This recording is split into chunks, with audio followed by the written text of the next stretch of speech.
চাচা, চাচা, বাড়িঘর এত সাজানো কেন?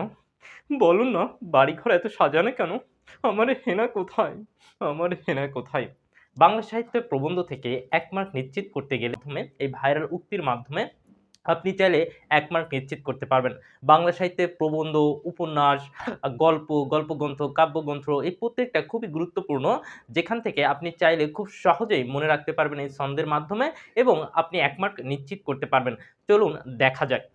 আমরা যদি একটু খেয়াল করি তাহলে একটু দেখবেন চাচা, চাচা একটা হচ্ছে চাচা কাহিনী যেটা আ সৈয়দ মুজতবা আলীর একটা লেখা রম্য রচনা। তারপরে দেখেন বাড়ি, বাড়ি হচ্ছে সূর্য দিগল বাড়ি। এটা হচ্ছে আবু ইসাকের একটি উপন্যাস।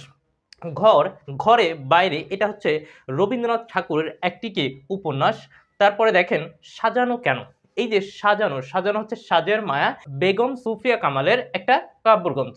এরপর দেখেন আমার, আমার হচ্ছে আমার পথ লেখা হচ্ছে কাজী নজরুল ইসলামের একটি প্রবন্ধ। তারপর দেখেন হেনা, হেনা হচ্ছে হেনা একটা কাব্যগ্রন্থ। এটাও কাজী নজরুল ইসলামের লেখা। এরপর দেখেন কোথায়, কোথায় এটা হচ্ছে হুমায়ূন আহমেদের একটি উপন্যাস কোথাও কেউ নেই। আছি আপনার জন্য, আমার আলাদা ইংলিশ আছে আপনার জন্য। আমরা ইংরেজি ফ্রি ক্লাস প্রতিনিয়ত দেখতে এবং জানতে অবশ্যই আলাদা ইংলিশ পেজ, ইউটিউব চ্যানেল এবং ইনস্টাগ্রাম, টিকটক প্রত্যেকটা জায়গায় ফলো দিয়ে রাখবেন। দেখা হবে পরবর্তী কোনো একটা নতুন নিত্য নতুন একটা ভিডিও নিয়ে। আমার হেনা, আমার হেনাকে কিন্তু খুঁজে দিতে হবে। এটা কিন্তু আপনার দায়িত্ব। আর আপনার দায়িত্ব আমি নিলাম ইংরেজিকে শিখিয়ে দিতে।